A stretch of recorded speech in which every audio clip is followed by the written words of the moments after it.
there. Subscribe to my channel. And also press this bell icon.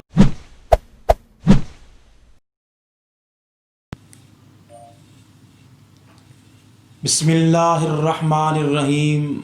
मुअज़्ज़ज़ व मोहतरम नाज़रीन किराम, अस्सलामु अलैकुम व रहमतुल्लाह।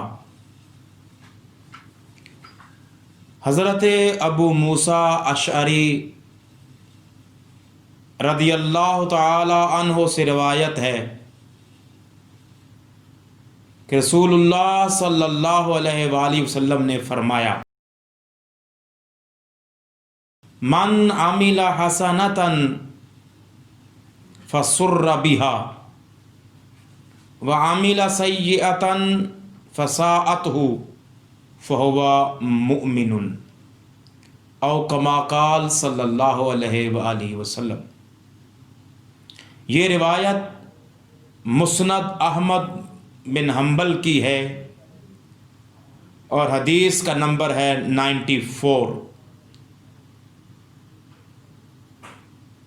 मेरे आका सल्लल्लाहु अलैहि वसल्लम ने अपनी इस हदीस मुबारका में ये बतलाया है कि मोमिन कौन होता है। मोमिन कौन है?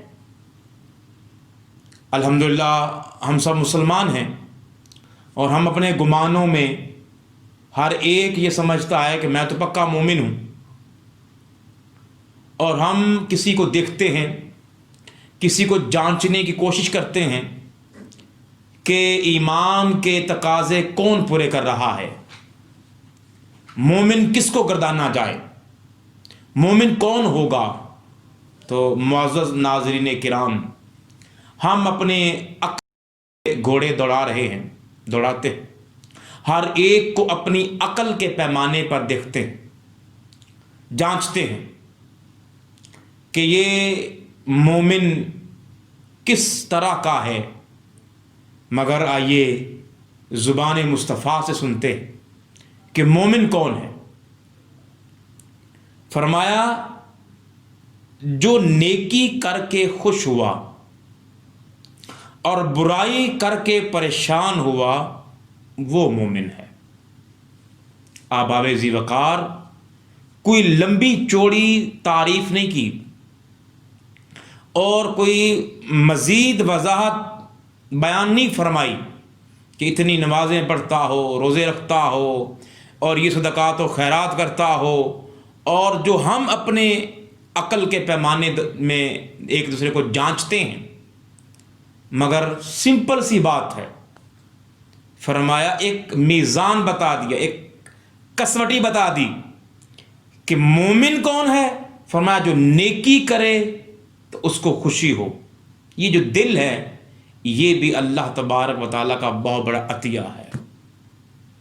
ये एक पैमाना है जो हमें बता रहा होता है।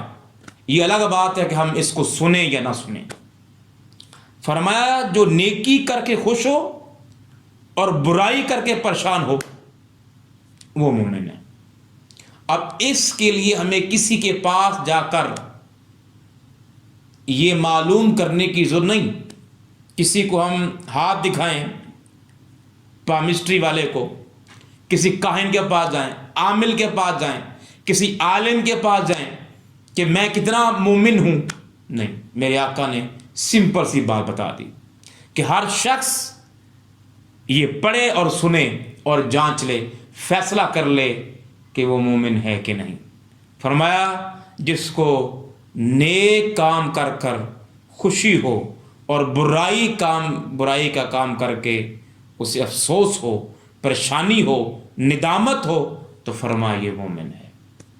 अल्लाह रब्बुल इज़्ज़त हमें इस पैमाने को जांचने के लिए हमारे दिल को सलामत रखे और हमें भी अपने दिल की आवाज़ सुनने की तौफीक अता फरमाए। व आखिर दावाना अल्हम्दुलिल्लाहि रब्बिल आलमीन।